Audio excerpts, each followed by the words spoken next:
I'm going to tell you something that will fundamentally change how you feel about being alone in your own home. What I'm about to share isn't some creepypasta or urban legend. This is my actual life, and it's been my reality for almost a decade now. I've reached the point where I can't keep this to myself anymore. I've told family, friends, coworkers, even strangers on the internet. But it's never enough. There's this overwhelming compulsion to warn as many people as possible about what's out there, what might already be watching you right now. If you live near any kind of wilderness, if your house backs up to woods or fields, if you've ever felt like something was observing you from the tree line, you need to hear this story. Because what started as mysterious footprints in my driveway has escalated into something so terrifying that I'm genuinely afraid to sleep in my own bed at night. This whole nightmare began back in 2012, maybe 2013. Honestly, the exact year doesn't matter anymore when you're living in constant fear. I was in my mid-20s, had a solid job at the manufacturing plant, and had just moved in with my girlfriend Sarah into my childhood home. My parents had graciously passed the property down to me when they decided to downsize, and I was excited to start this new chapter in my life. The house itself has quite a history.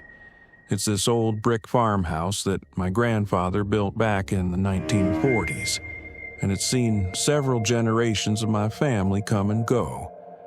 What makes it unique is the brick construction. There aren't many brick houses in our rural area, so it stands out dramatically against the surrounding landscape. I've always loved that about it. It feels substantial, permanent, like it's been rooted to this spot since the beginning of time. Our property sits at the very end of a dead-end road, surrounded by what I can only describe as an ocean of wilderness. We're talking thousands upon thousands of acres of dense forest that stretches back into the mountains. As kids, my brothers and I would spend entire summers exploring those woods, but we never even came close to finding the other side. Most people would find that level of isolation unsettling, but I've always been someone who craves solitude. The idea of having my own private corner of the world was incredibly appealing. Sarah and I had been living there for about 4 months when the first incident occurred. It was a Sunday morning in winter. I remember there was about 6 inches of snow on the ground from the night before. This was the one day of the week I allowed myself to sleep in, and I was planning to drive into town for my usual coffee run when I noticed something that stopped me dead in my tracks. There, leading from the edge of the woods directly to the driver's side door of my pickup truck, was a perfect line of footprints in the pristine snow. They didn't meander or explore the property. They went straight from the tree line to my vehicle, then turned around and went straight back into the forest. It was like someone had emerged from the wilderness with the singular purpose of examining my truck. My first rational thought was that Sarah had come outside for some reason without me hearing her, but that theory fell apart immediately. The footprints originated from deep in the woods, not from our house. Plus, they didn't go anywhere near our front door or windows, just directly to my truck and back. Who does that? Who walks through a forest in the middle of the night just to look at someone's vehicle? I questioned Sarah about it later that day, but she was just as confused as I was. She'd been asleep all night and had no explanation for the mysterious trail. Looking back now, I wish I had taken that first incident more seriously. I wish I had called the police right then and there, or at least taken some photographs. But at the time it seemed like an isolated oddity, something that would probably never happen again. How wrong I was. The next major incident occurred almost 3 years later, in early 2015. I remember the exact year because it happened right around the time the Patriots beat my Seahawks in the Super Bowl, a loss that still stings to this day. I woke up on what I think was a Wednesday morning, got dressed for work, and stepped outside to find my entire property transformed into what looked like a crime scene. Footprints were everywhere. Not just a single trail like before, but dozens upon dozens of tracks crisscrossing through every inch of my yard. There were prints leading to all of our windows, circling the entire perimeter of the house, concentrated around my truck, and even leading to our storage shed out back. It looked like a small army had spent the entire night systematically exploring every square foot of our property. My blood ran cold as I stood there taking it all in. This wasn't some random wanderer passing through. This was deliberate, methodical surveillance. Someone, or multiple someones, had spent hours studying our home while we slept peacefully inside, completely unaware of the violation occurring just outside our walls. I was already running late for work, but I couldn't just leave Sarah alone with this situation. I did a quick patrol around the property to make sure no one was still lurking around, then sent her a text explaining what I'd found so she wouldn't panic when she saw the tracks. I told my supervisor I had a family emergency and left work early that afternoon, my mind consumed with worry about what we were dealing with. When I got home, Sarah was waiting for me in the yard with a discovery that made my skin crawl. She'd been studying the footprints all day, trying to make sense of them, when she noticed something that I had completely missed in my morning rush. None of the tracks showed any evidence of shoes or boots. Every single footprint had been made by bare human feet. Think about that for a moment. Someone had walked around our property for hours in freezing temperatures, in snow, completely barefoot. What kind of person does that? What kind of person can even survive that? The more we examined the prints, the more disturbed we became. They were definitely human. You could see the distinct shape of toes and heels, but there was something subtly wrong about the proportions that we couldn't quite pinpoint. We called my father for advice, hoping he might have some insight from his years of living in the house. He was genuinely puzzled and admitted he'd never experienced anything remotely similar during his time there. His suggestion was typically practical. Grab my hunting rifle and try to track down whoever was responsible. The thought of venturing into those woods alone terrified me, but I knew he was right. This was my property, my responsibility.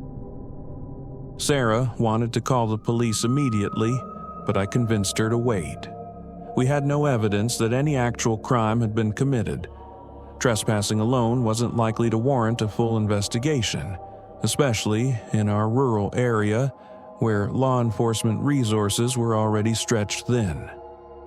I promised her that if I found anything concrete in the woods, we'd involve the authorities right away. I strapped my rifle across my back and followed the clearest trail into the forest, telling myself I'd turn back as soon as the sun started setting. The tracks were easy to follow at first, leading deeper and deeper into the wilderness along paths I'd never explored even as a child. After about 45 minutes of steady hiking, something happened that made absolutely no sense. The single trail of footprints suddenly split into two distinct paths heading in different directions. I stood there, staring at the divergence, trying to understand how this was possible. Had there been two people all along, walking in perfect single file until this point? Had one person doubled back to create a false trail, or was there some other explanation that I couldn't even imagine? The possibility that there might be multiple intruders had never occurred to me until that moment.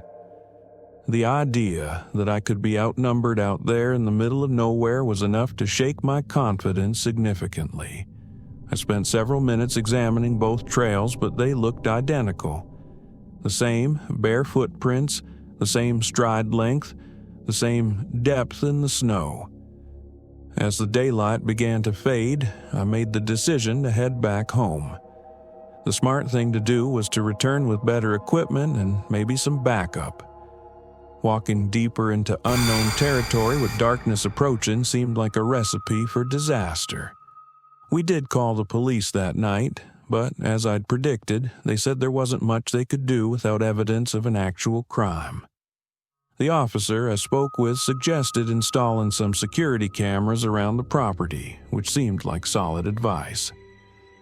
That night, it snowed heavily again, covering any remaining tracks and eliminating any chance of continuing the investigation. For the next several years, nothing happened. Sarah and I got engaged during this quiet period, and we gradually stopped thinking about the mysterious footprints.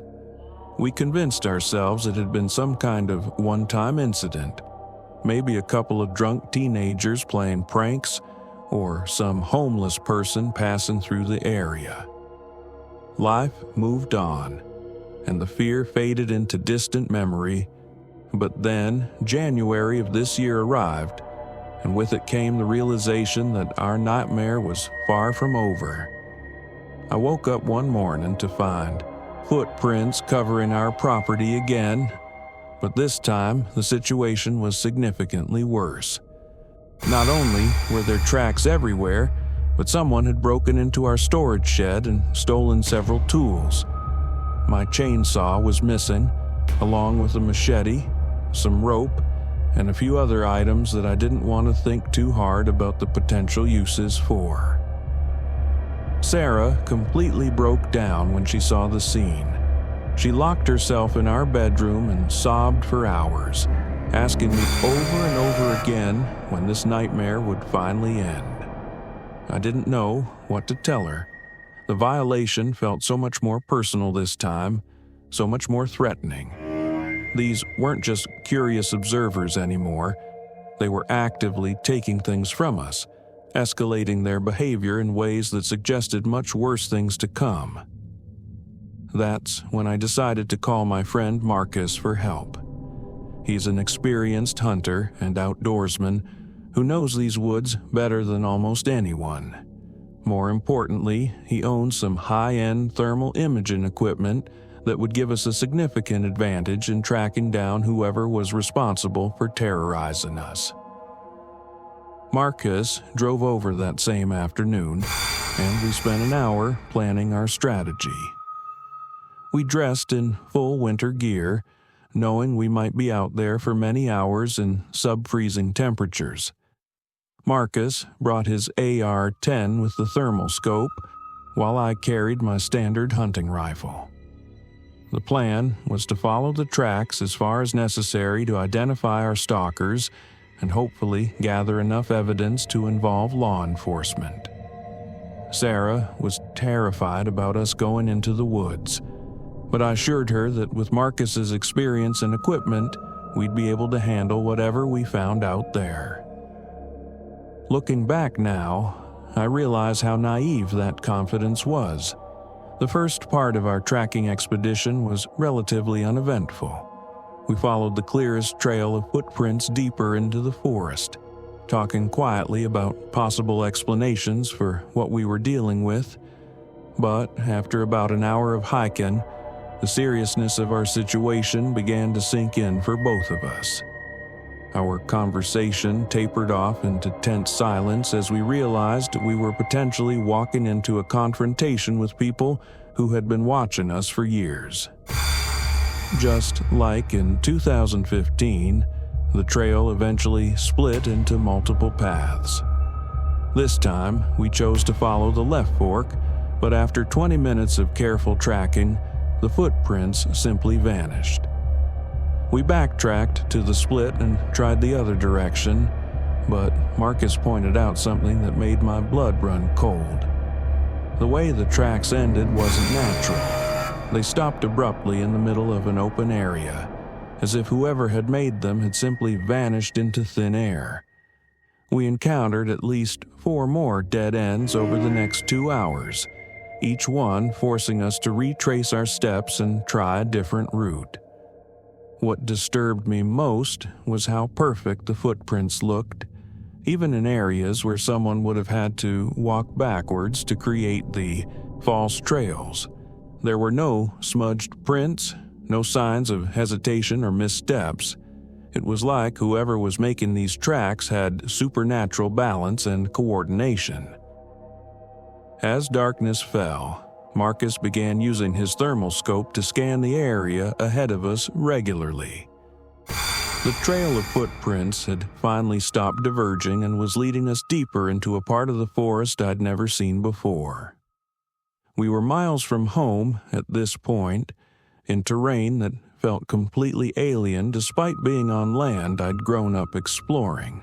Then the footprints began to deepen significantly in the snow, indicating that we were getting close to our target.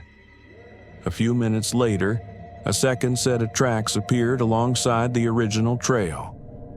Marcus cursed under his breath and whispered that he'd been wrong about tracking a single individual. We were moving in complete silence now, with Marcus checking his thermal scope every few steps.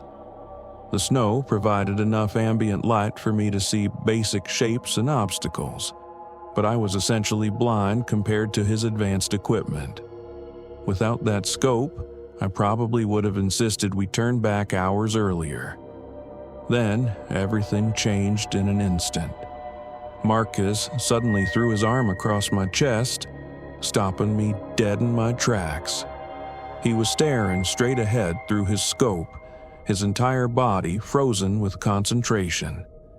I watched his face in the dim light, seeing an expression of absolute disbelief gradually transform into pure terror. His hand began to tremble slightly as he continued to observe whatever he was seeing. After what felt like an eternity, he slowly moved behind the nearest large tree and crouched down.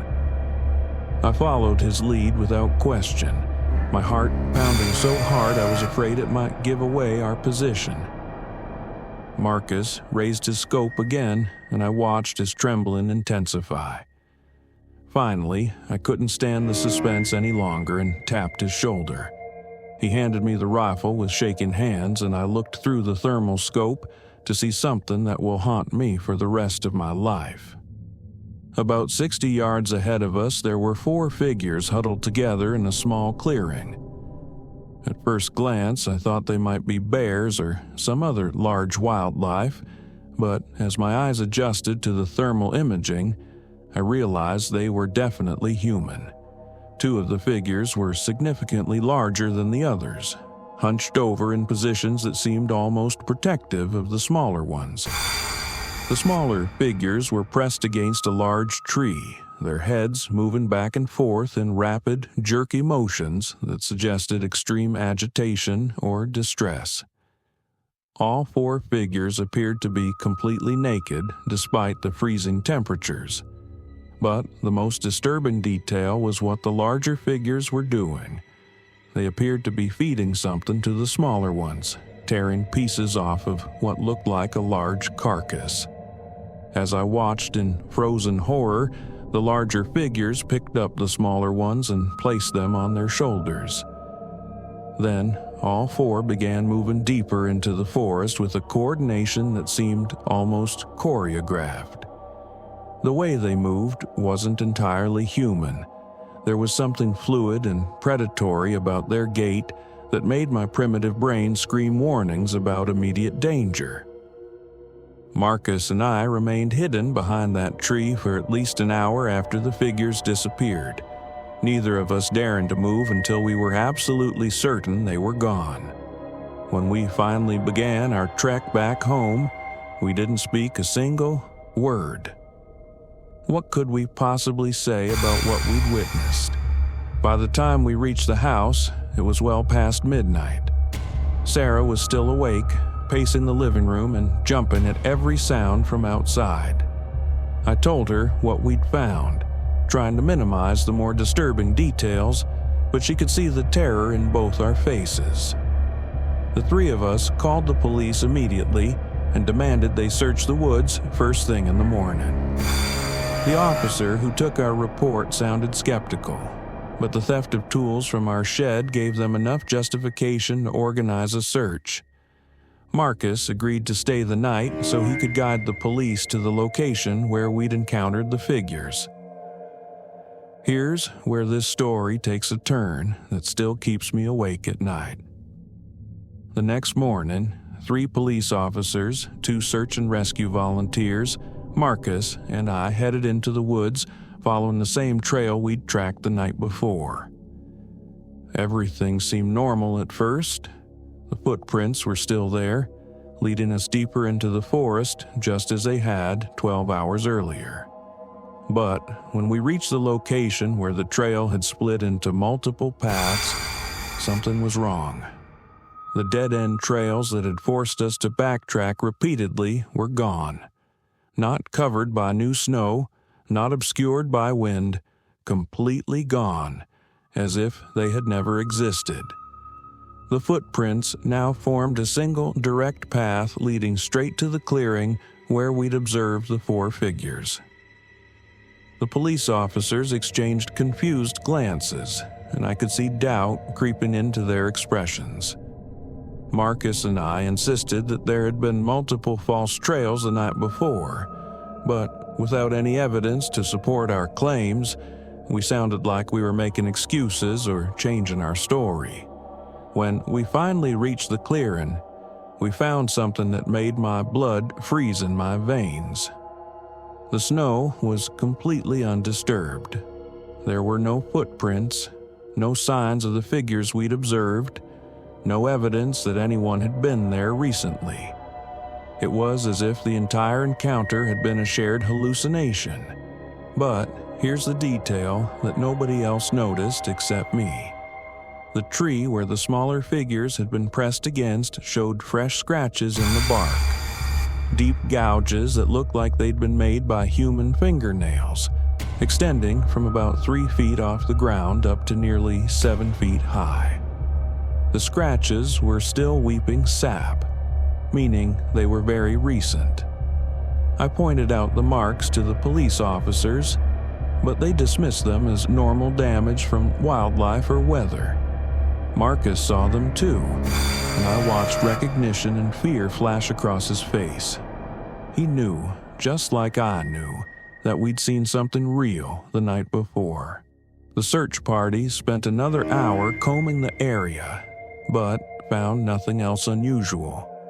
The officers filed their report and told us to call if anything else happened, but I could tell they thought we were either lying or suffering from some kind of shared delusion brought on by stress and darkness. That was 6 months ago, and things have only gotten worse since then. The footprints now appear almost weekly around our property.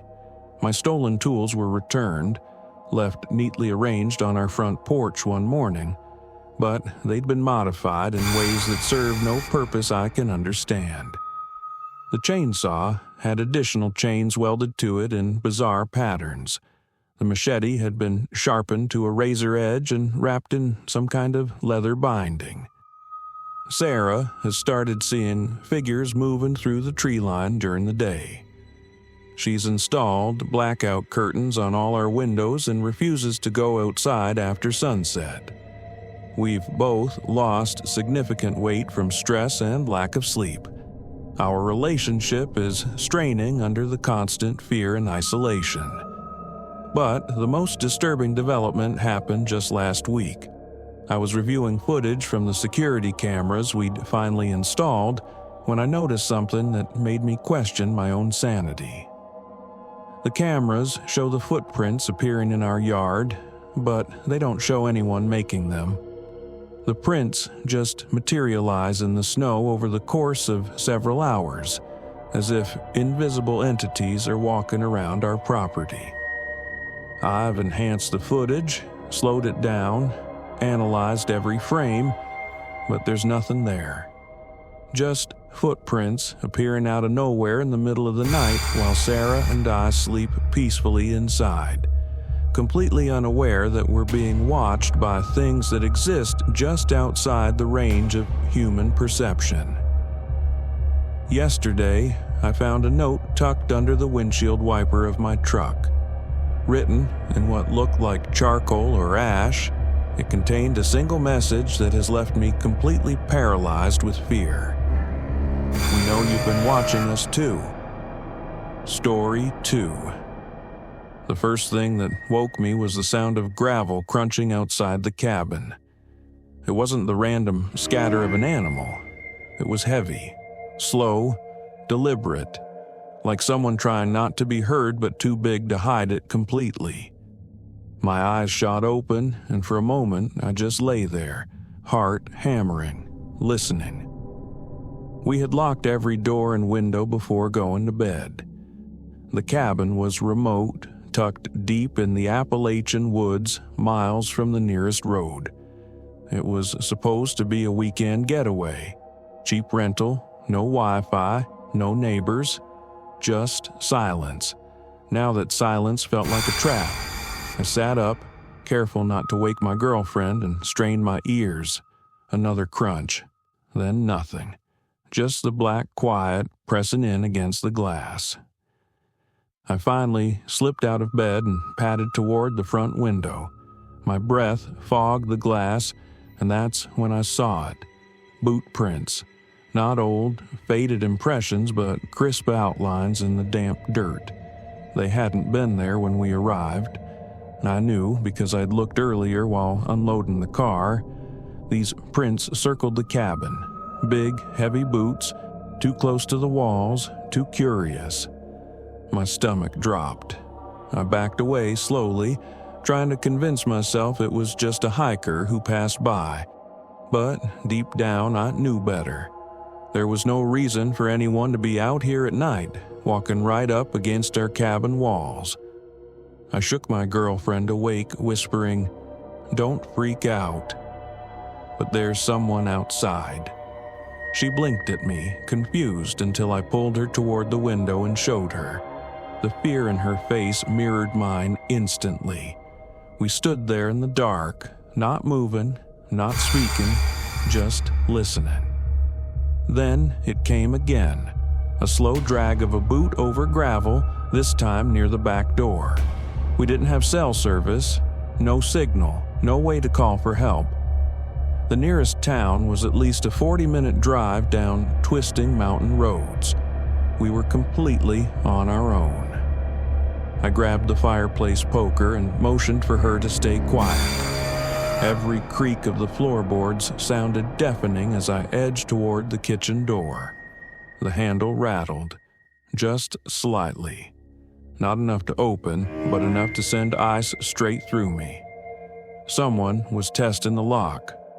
I pressed my back to the wall, holding the poker so tightly my hand ached. My girlfriend whispered my name, but I shook my head violently. The handle stopped moving. Then nothing. Minutes dragged by, each one stretching into an eternity. Finally, I worked up the nerve to peek out the kitchen window. The moonlight caught the prints clearly now, a fresh set leading away from the door and back into the trees. We didn't sleep, not a second. We sat there until the sun started bleeding over the mountains, clutching mugs of cold coffee, every creak making us flinch. When daylight finally came, I went outside to look.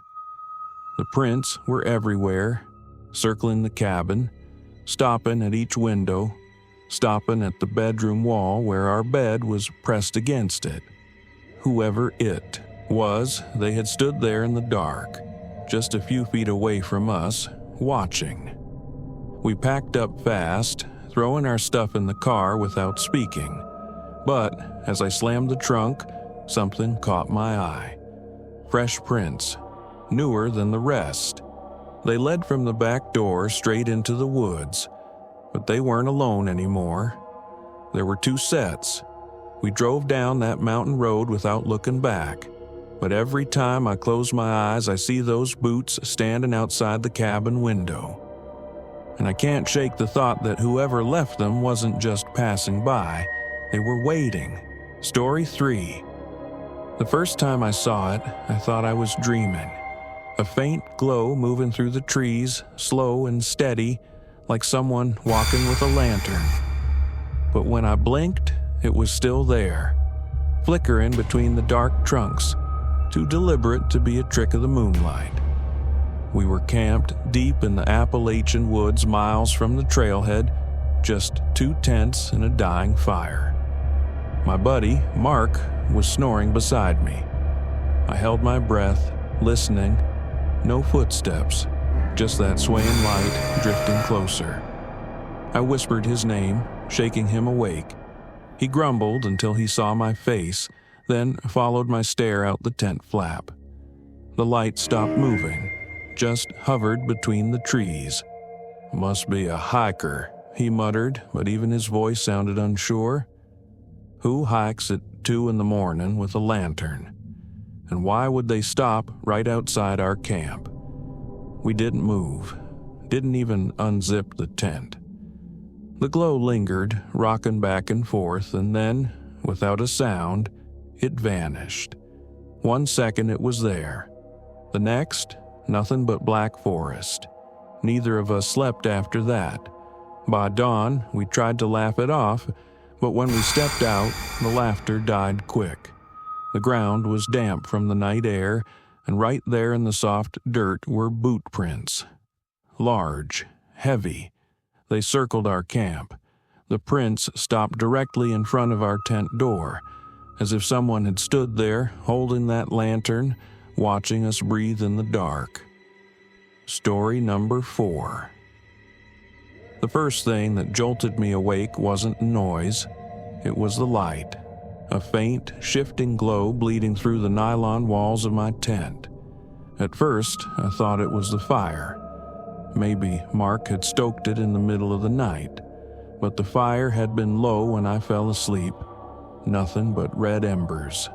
This light wasn't orange like flames. It was pale, yellow, like an old lantern swaying back and forth. My stomach tightened. I lay frozen, ears straining for movement. The forest was dead silent, not even the rustle of wind. I could hear my own heartbeat thudding inside my skull. Slowly, I turned my head toward Mark's tent beside mine. I could just make out his shape, still zipped inside, unmoving, which meant he wasn't the one outside. The glow drifted closer. I could see it sliding across the thin fabric, wobbling gently as if someone carried it by hand. My mouth went dry. Nobody was supposed to be out here. We were 6 miles deep in the Appalachians, on a section of trail barely anyone used. The ranger we'd spoken to before hiking in had told us most people avoided this stretch. Too remote, too rough. That's exactly why we'd chosen it. I forced myself to whisper, "Mark." My voice cracked, barely louder than a breath. I tried again, louder. "Mark, wake up." There was movement inside his tent, a groggy groan, then his zipper hissed open halfway. "What the hell, man?" I pointed, my finger trembling. "Look." He twisted, peering through the mesh toward the trees. For a moment, his face was blank, with confusion. Then it changed. His eyes widened, his whole body stiffened. He saw it too. The lantern. A dim golden glow weaving between the trees about 20 yards away, moving in slow arcs. Whoever held it wasn't rushing, wasn't stumbling. It was steady, controlled, and it was aimed directly at us. "Probably a hiker," Mark whispered, but there was no conviction in his tone. Nobody hikes with a lantern. Nobody hikes at 2 a.m, especially not out here. We crouched there, barely breathing, watching it creep closer. The light stopped about 10 yards away. It didn't swing anymore. It just hovered, steady, as if whoever carried it had stopped walking and was standing perfectly still, staring at our camp. Mark's whisper was shaking now. "Why aren't they saying anything?" I had no answer. My skin crawled. If it were another camper, they'd call out, ask if they could share the fire, something. The silence wasn't right. Minutes passed. Neither of us dared move. I thought about unzipping my tent, but some animal instinct told me not to. If whoever it was didn't know we were awake, maybe they'd leave. And then, as sudden as it had appeared, the light went out. Just gone, snuffed like a candle. Darkness swallowed the forest. Mark muttered, "What the?" But I cut him off, shushing violently. My ears strained for footsteps, twigs snapping, anything. Nothing. No retreat, no approach, just silence. We stayed frozen the rest of the night. Neither of us slept. Every shadow against the tent fabric looked like movement. Every brush of wind felt like breathing. When dawn finally broke, I stumbled out of the tent, my legs stiff and numb. The forest looked normal in the daylight, but the ground told a different story. Bootprints. Fresh, deep prints in the damp earth. They circled our camp, came right up to the tents, stopped directly in front of where I'd been lying. Whoever it was had stood there in the dark, just feet from my face, separated only by a thin sheet of nylon. Mark came out, pale as death, staring at the same prints. He followed them with his eyes, jaw tightening. They don't go back into the woods. He was right. The tracks led in a wide circle around the camp, then just stopped, as if the person had vanished or had stood there waiting until the ground dried enough not to leave more impressions. We didn't even talk about breakfast. We packed up in silence, shoving gear into our packs with shaking hands. The whole time, I felt eyes on us, like the trees themselves were watching. Halfway down the trail, back to the car, Mark stopped cold. He bent down, touching the dirt. Look, more prints. The same boot pattern pressed deep into the trail ahead of us. Whoever had visited our camp had walked this way toward the trailhead. We followed them for about a mile, dread mounting with each step. Then Mark stopped again, his face gray. The prints split. There were two sets now, side by side. The woods were silent all around us, not even birdsong. We didn't speak another word. We half-jogged the rest of the way to the car, throwing our packs into the trunk and peeling out down the gravel road. Neither of us looked back. That night, after I got home, I couldn't sleep. I kept seeing the glow through the tent walls, swaying closer, kept hearing the silence when it went out, and the thought that eats at me most isn't that someone was watching. It's that there were two of them, and neither made a sound. But that's not where this ends. I have another story that will make you question everything you thought you knew about reality. Story 5. I don't care what anyone says. There are sounds you should never hear in the woods after dark. Footsteps, whispers, a cry for help. But the one thing that froze my blood that night was laughter. Not normal laughter either. It was high-pitched, echoing through the Appalachian forest like a group of children playing tag. And it was midnight. We were camping off a narrow trail, our fire burned low, and everything had gone quiet except for crickets. Then it came, sharp, sudden giggles cutting through the night. My buddy Eric snapped his head up, eyes wide. "Tell me you heard that." I did. Every hair on my arms was standing. There weren't supposed to be families camping out here. The nearest road was miles away. The ranger station had told us this section barely saw hikers, let alone kids. The laughter came again, closer this time, weaving between the trees. Multiple voices, overlapping, rising and falling like they were circling us. Eric grabbed his flashlight, but I hissed, "Don't!" My gut screamed not to shine a light. Whoever it was, I didn't want them to know exactly where we were. We sat in dead silence, listening.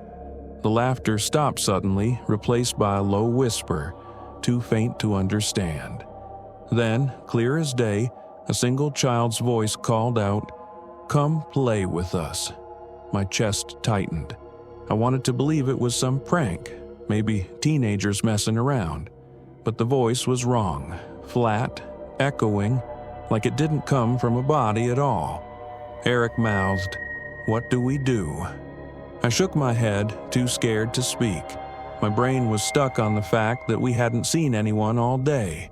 No camps, no hikers, no sign of life. There was no way a group of kids had wandered out here.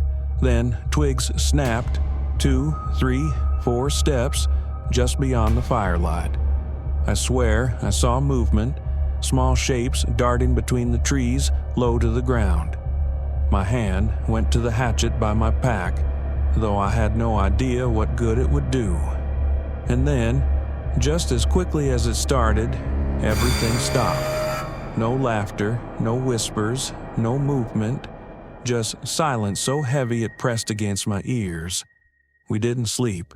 We sat with our backs against each other, watching the fire die out, praying for dawn.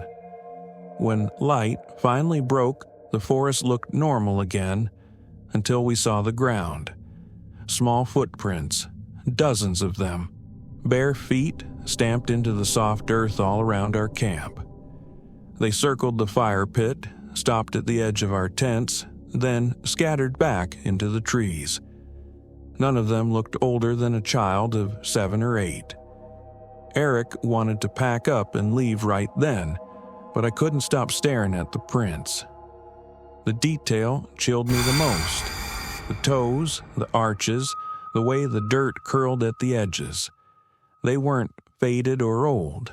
They were fresh, made during the night. We finally left, neither of us speaking on the hike back. But just as we reached the car, I heard it again, faint, from deep in the trees. That same high-pitched giggling, like it was following us. And I swear, this time, it knew my name. Speaking of unexplained encounters, what I'm about to tell you next happened just last month, and it's still giving people nightmares. The first thing that hit me was the smell of smoke. Not the faint trace of an old fire, but sharp and fresh, like someone had just doused it seconds ago. We were deep in the Appalachian Trail, hours past any marked campsite, and I hadn't seen another hiker all day. My friend Kyle stopped dead in his tracks, sniffing the air. "That's close," he whispered. We pushed through the trees until we saw it. A small clearing with a campsite. A tent, a ring of stones, smoldering ashes. It looked normal at first, until I noticed how wrongly normal it was. The tent was zipped shut, gear was scattered around, but no one was there. And the fire pit, the coals still glowed faint red. Kyle crouched, brushing his hand an inch over the heat. "It's warm. Whoever was here left, like minutes ago." That sentence sat heavy in the air. The woods were dead silent. No footsteps fading away, no voices, no rustle of movement. Just silence. I walked slowly around the clearing. A half-empty water bottle, a pair of boots leaning against a log, a backpack unzipped with clothes spilling out. It didn't look packed up, it looked abandoned, like whoever was here left in a hurry. "Hello?" I called out before I could stop myself. My voice sounded swallowed by the trees. No answer. Then I noticed something that made my stomach twist. There were impressions in the dirt, boot prints, dragged lines, leading away from the fire and into the trees. But they weren't neat. They were erratic, overlapping, like someone stumbling or being pulled. "Man, I don't like this," Kyle muttered. His voice was tight. "This feels bad." Like real bad. We stood there, unsure if we should follow the tracks or just turn back. That's when we heard it. A single crack of a branch. Close. Too close. Both of us spun toward the sound. Nothing moved.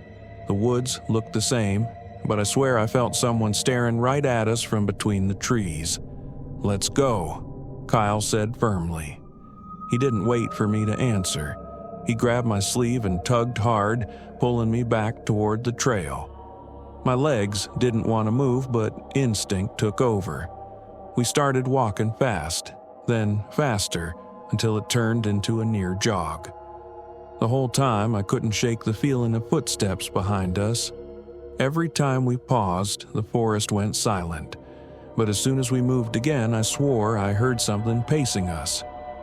We didn't stop until we reached our own campsite miles away. Only then did we breathe again. But when I looked at Kyle, I knew we were thinking the same thing. That fire hadn't burned out on its own. Whoever left it behind was still out there, and the way those boot prints dragged into the trees, it didn't look like someone walking away. It looked like someone being taken. Story 7. The first knock came just after midnight. It was sharp, hollow, like knuckles against wood. At first, I thought it was just the wind rattling the shutters, but then it came again. 3 slow, deliberate knocks, not on the door, on the wall. I froze in bed, listening. The cabin was small, 1 room with a wood stove and 2 bunks. My cousin Ethan whispered from the top bunk, "You heard that too, right?" Before I could answer, the knocking started again, this time from the opposite wall. Same rhythm. 3 knocks, slow, patient. Ethan climbed down, pale in the glow of the dying fire. "Someone's messing with us," he muttered, grabbing the hatchet we'd left by the stove, but his voice was shaking.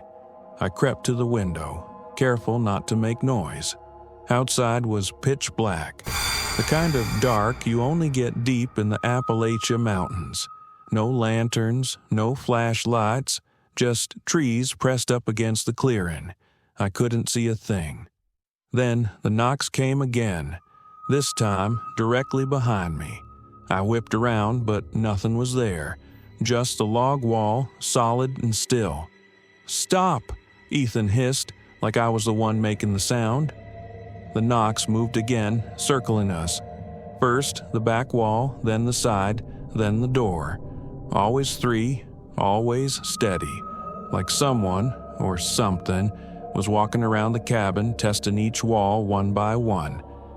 We didn't breathe. We didn't move. The air felt heavy, pressing on my chest. Finally, the sound stopped. Silence stretched so long I almost believed it was over. Then came the worst part, scraping. Long, slow, dragging scratches across the wood, right behind the headboard where I'd been lying moments earlier. Ethan mouthed, "We have to leave." But I shook my head violently.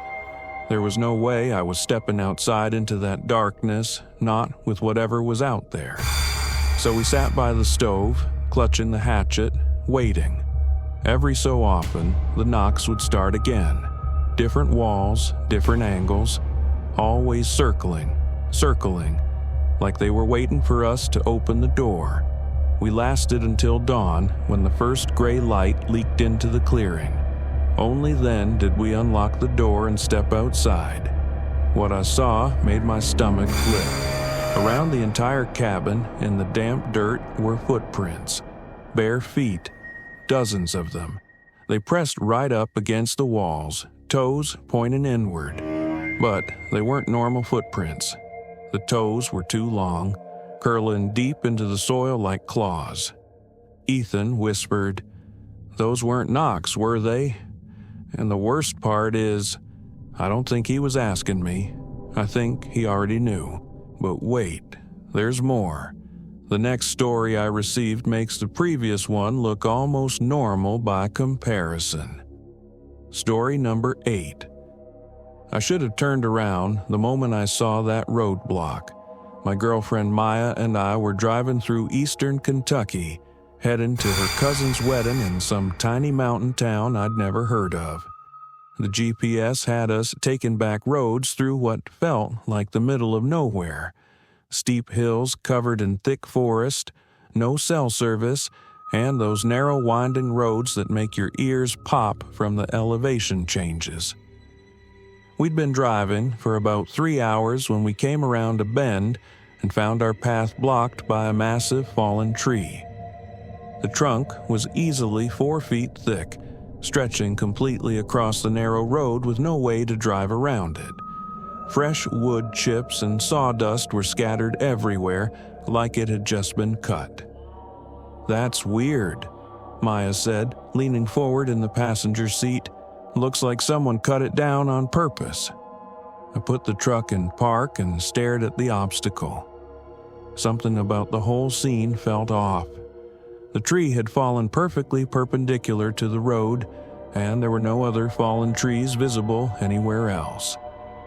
If there had been a storm strong enough to knock down something that massive, surely there would be other debris around.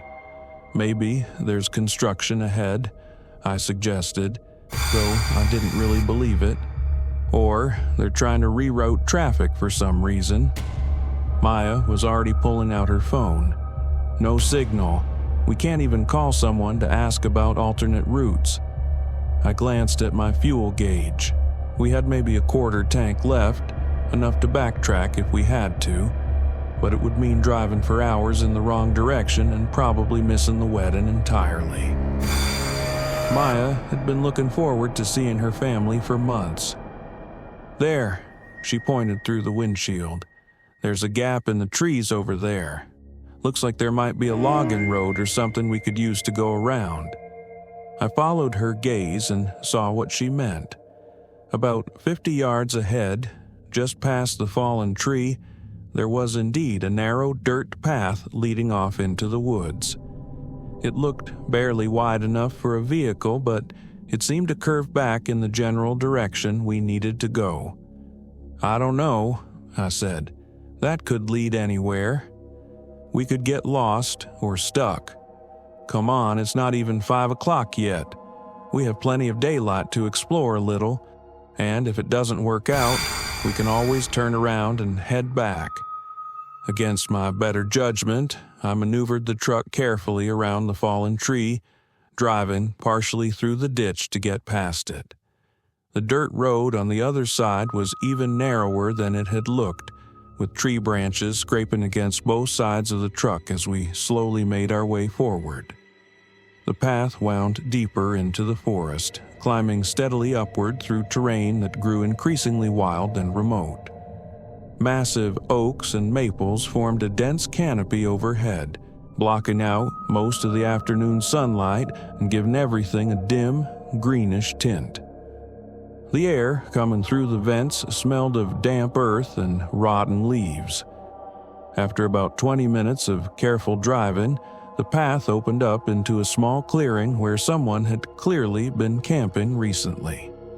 There was a fire pit made of stacked stones, some scattered beer cans, and the remains of what looked like a makeshift shelter constructed from tarps and branches.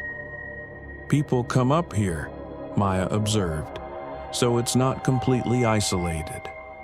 But something about the campsite bothered me. The shelter looked hastily abandoned, with personal items still scattered around. A muddy sleeping bag, some canned food, and what appeared to be dirty clothes hanging from a rope strung between 2 trees. It was as if whoever had been staying here had left in a hurry. "Let's keep going," I said. "This road has to connect back to civilization somewhere." We continued deeper into the mountains, but the path was getting worse. Deep ruts from recent rain made the truck bounce and sway, and several times I had to gun the engine to get through muddy sections that threatened to bog us down completely.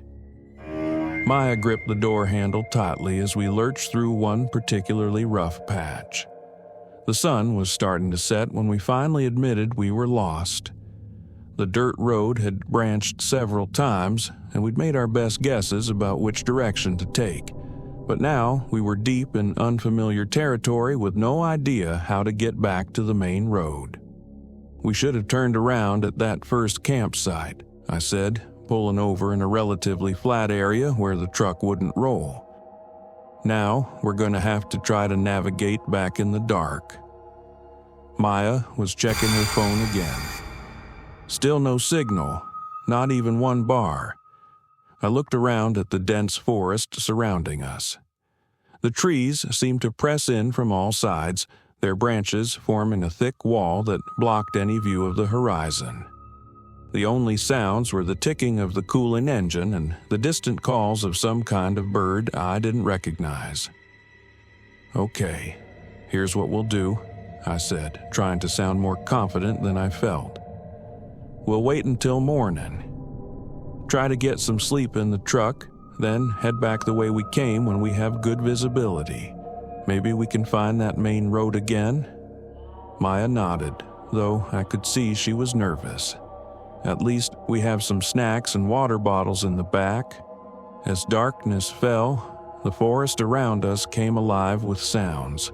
Not the peaceful chirping of crickets and owls I was used to, but strange calls and rustling noises that seemed to move through the trees in patterns I couldn't identify. Something would make noise off to our left, then a few minutes later something else would answer from our right, then silence for long stretches before the cycle repeated. We tried to make the best of it, sharing some trail mix and talking quietly to keep our minds off the situation. Maya curled up in the passenger seat with a jacket over her shoulders while I reclined the driver's seat as far as it would go. The truck wasn't exactly comfortable for sleeping, but we'd manage for one night. I was just starting to drift off when I heard it. Footsteps. Not the random rustling of small animals, but the distinct sound of something large walking slowly through the underbrush. Step, pause, step, pause, getting gradually closer to where we were parked. I opened my eyes and listened carefully. The footsteps were definitely approaching our truck, moving with deliberate purpose rather than just wandering through the area. Maya was still asleep, so I stayed perfectly still and tried to figure out what we might be dealing with. My first thought was that it could be a bear. Eastern Kentucky definitely had black bears, and they were known to investigate human camps looking for food. But as I listened more carefully, something about the rhythm seemed wrong for a bear. The steps were too evenly spaced, too measured. The sound stopped somewhere very close to the truck. I held my breath and strained to hear any other noises, but the forest had gone completely silent. Even the strange bird calls from earlier had stopped. Then I heard something that made my blood run cold. The footsteps started again, but now they were walking in a slow circle around our truck. Step, pause, maintaining the same careful rhythm as they moved from the front of the vehicle to the passenger side, then around to the back, then to my side, then back to the front again. Whatever was out there was deliberately circling us. I reached over and gently shook Maya's shoulder. She woke up immediately, her eyes wide with confusion. "What's wrong?" she whispered. "Listen," I mouthed silently. The footsteps were still there, still circling. Maya's face went pale as she realized what she was hearing. She gripped my arm tightly as we both sat frozen in our seats, afraid to move or make any sound that might draw attention to the fact that we were awake and aware. The circling continued for what felt like hours, but was probably only 20 or 30 minutes. Step, pause, around and around our truck in the same slow, methodical pattern. Never getting closer, never moving away, just maintaining that constant orbit like we were prey being evaluated by a predator. Then, as suddenly as it had started, the walking stopped. The silence that followed was somehow worse than the footsteps had been. At least when we could hear the movement, we knew where the threat was located. Now, whatever was out there could be anywhere, doing anything, and we had no way to know. Maya and I sat in terrified silence for hours, jumping at every small sound from the forest around us. Neither of us dared to look out the windows, afraid of what we might see staring back at us. We just sat there, holding hands in the dark, waiting for sunrise and praying that whatever had been circling us had moved on. When the first gray light of dawn finally started filtering through the trees, I carefully raised my head and looked around. The forest looked normal, just trees and underbrush with no sign of whatever had been haunting us during the night. "Do you see anything?" Maya whispered. "No, but let's get out of here right now." I started the engine, relieved when it turned over immediately, and began the slow process of turning around in the narrow space. As we started back down the mountain, Maya suddenly grabbed my arm. "Stop the truck." "What? Why? Look at the ground." I looked where she was pointing and felt my stomach drop. All around, where we'd been parked, the soft earth was covered in footprints.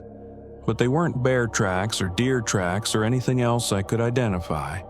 They were human footprints, bare human feet, but wrong somehow, too long and narrow, with toes that seemed to extend further than they should.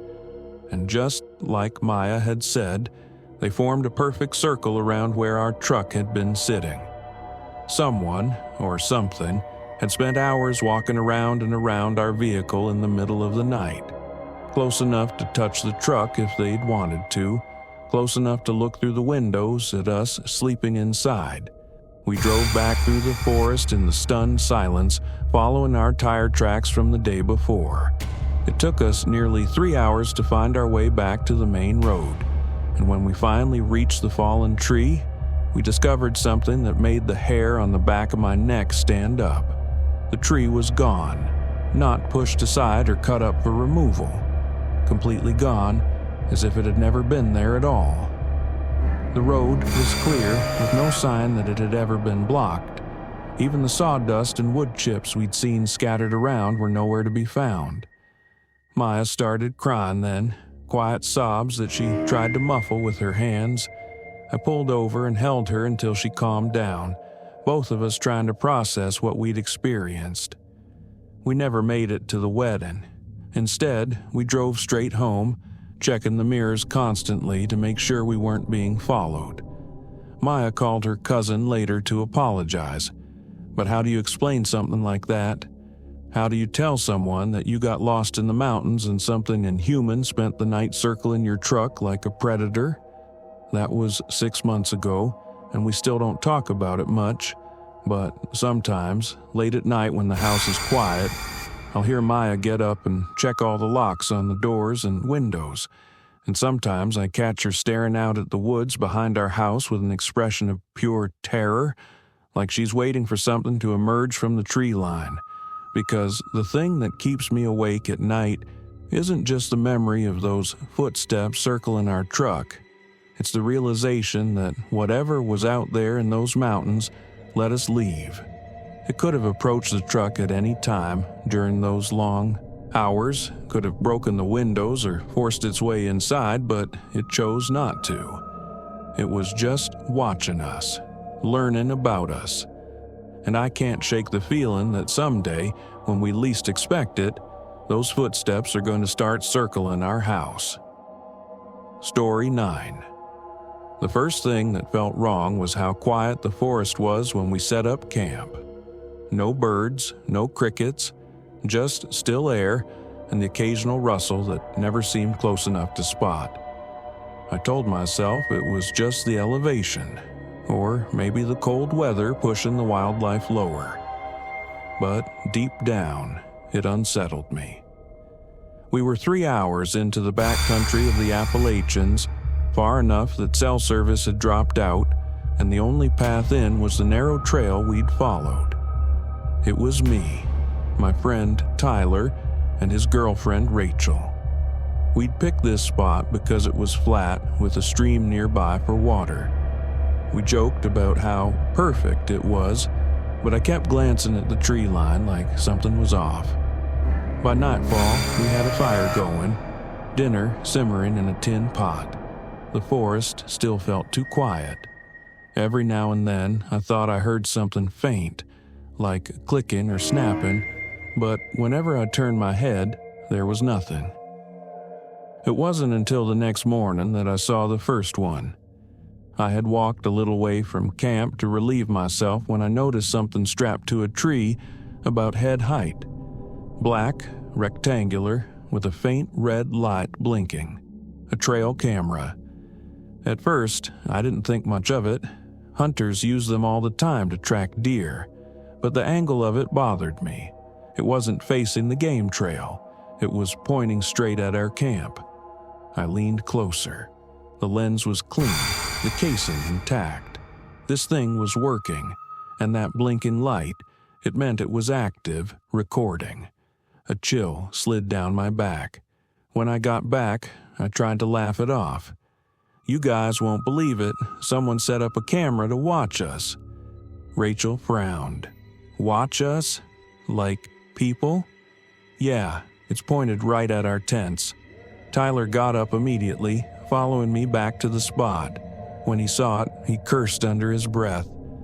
That's creepy as hell. Why would it be pointed here? That question hung in the air. I didn't have an answer. Back at camp, Rachel asked if we should take it down. Tyler said no, that maybe it belonged to some hunter, and touching it could get us in trouble. But the thought of it filming us while we cooked, while we slept, made me feel sick. We decided to ignore it. But once I noticed that first camera, I started seeing others. By midday, I had spotted 3 more, each strapped to a different tree. All of them angled toward our camp from different directions, like we were being watched from every side. I didn't mention the others at first, hoping maybe I was overthinking it. But when Tyler came back from gathering firewood pale-faced, carrying another camera in his hand, I knew we were screwed. He tossed it down by the fire. This one wasn't even strapped right. It was wedged between branches. Rachel stared at it like it might bite. So what? Someone set these up on purpose. To watch people? None of us had an answer. That night, the atmosphere shifted. None of us wanted to sit by the fire anymore, so we ate in silence, watching the tree line, waiting for something to happen. Every crack of wood or snap of twig made us flinch. At some point, Rachel whispered, "Do you hear that?" We all froze. It was faint, but there, a soft click, click, click. Regular, deliberate, not random forest noise. It was the sound of a camera shutter.